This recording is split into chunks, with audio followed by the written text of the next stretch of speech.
Hi and welcome to AFTV. I've got Robbie with me. Boy, It's freezing, isn't it? Very cold. It's blitz out here, boy. Blitz. But listen, last week was in Molineux.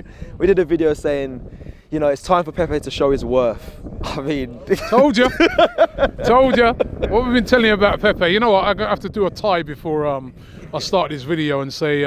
Thank you to the NHS. No, I gotta say no. On a serious note, rest in peace to Jamal Edwards, who passed away this week. I was shocked, absolutely shocked to hear that news. Although he was a massive Chelsea fan, and me and him always, you know, the last time I saw him, we was bantering about that. You know what I mean? But what a guy, and he's gonna be sorely missed, and to his family and to Brenda, all the family. So rest in peace, Jamal Edwards. Yeah, big respect. But back on the game, Pepe came on. He's a big moment player. He's a guy that affects games, and he came on, and that was a huge goal that he scored today. Seriously, I was beginning to wonder if we were going to be able to break Wolves down. You know what I mean? They're a very resilient team, very well organised. You know, all we had throughout the game was just lots of little half chances at best. They're a very well drilled, organised team, and then what they do is that when they win the ball back now, they progress the ball down the pitch very quickly. They've got some very quick, sharp players like Podence and that, and they were dangerous. Yeah. But so to do the double over them, you know, to move ahead of them now in that race for the top four, I thought today was a significant result, and props going out to Mikel Arteta. His substitutions were spot on. I was saying to the guy next to me, please, Arteta, don't take off Lacazette. Yeah. He's our best player on the pitch, but he ain't scored. But he's our best player on the pitch. He's leading everything today.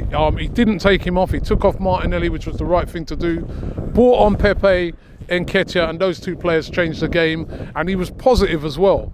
He wasn't just trying to, after that, he wasn't just saying, right, we'll stick to the 1-1. He tried to win the game.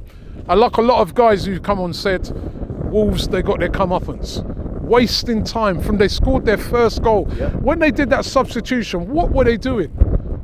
Nobody can't tell me that ain't deliberate what they were trying to do and waste so many time. And when did we score? 95th minute. Karma, as a lot of fans said earlier. You gave a lot of credit to Mikel Arteta there for the substitutions, but do you have to give Arteta credit just for the mentality change in this Arsenal side? What you're seeing that the players are playing for Mikel Arteta regardless. The big decisions you have to make with the Aubameyang decision, like getting rid of the players that, you know, didn't have the right mentality. You've got to give him more credit than just the substitution. Do you agree? No, you've got to give him credit. The players are playing for him. Yeah. You know what I mean? No matter what happened between him and Aubameyang, the players are playing for him. They're fighting for him. That's 2 games in a row now they've played Wolves, and they have shown some unbelievable fight. Down to 10 men at Molineux, the fight unbelievable, get the result. Today, a goal down to Wolves. Normally when they go a goal up, they don't lose a game. It's been 3 years. We come from behind and beat them. There's a resilience. The fans are connecting with the players. Notice the atmosphere all season here has been good at the Emirates. When we went 1-0 down today, people weren't moaning and groaning. We've seen that over the years. Everyone's like, everybody, as soon as someone took... No, they weren't. They're connected to the players. Yeah. A lot of people knew that, you know, Gabriel messed up. Yeah, that was a massive error. But how many times have we seen him do that this season? Hardly ever. Oh, yeah. So you've got to cut him some slack. You've got to say, he's just had a bad moment. And he had quite a shaky game because that obviously affected him. But listen, we've got the job done, and I loved how they celebrated at the end. Celebrate a win. What's this thing about you can't celebrate? What's that all about? Yeah, madness. Do you know what? When since did Wolves, Connor Cody and these men and Neves coming in telling us, you celebrated like you won the league. We were down to 10 men at Wolves. We were down to 10 men in a game. You know, if anything, they should take that as a big respect to them. Yeah. That because we were celebrating because we knew the significance of that game. We knew the team we beat are a top team.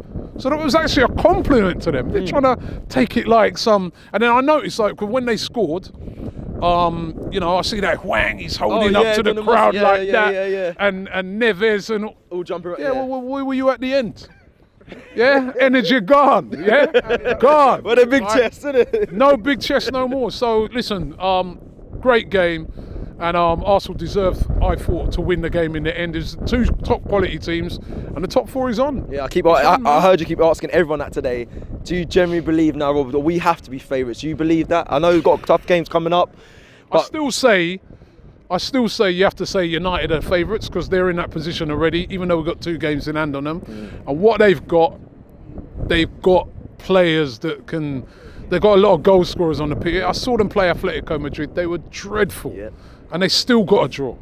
You know what I mean? They've been doing that all season. You know what I mean? When they played us, they were poor, but they won the game. You know what I mean? And so many but what they've got a Bruno Fernandes and a Ronaldo, and we don't quite have that. So they're still favourites for it, but we're in the mix. And this 1 game a week thing, concentrating on that, gives us a really good shout. So I think it's between us and them. I reckon one of us 2 are going to get it. And, you know, I think when they come down here to play us, that is going to be a big game. If we turn them over, which we're good here. We haven't lost them 4 years here. And we've been good here as well. And if we can beat Wolves here, remember Wolves went there to their place and turned them over. So we beat them in that game, but I think it's between us and United.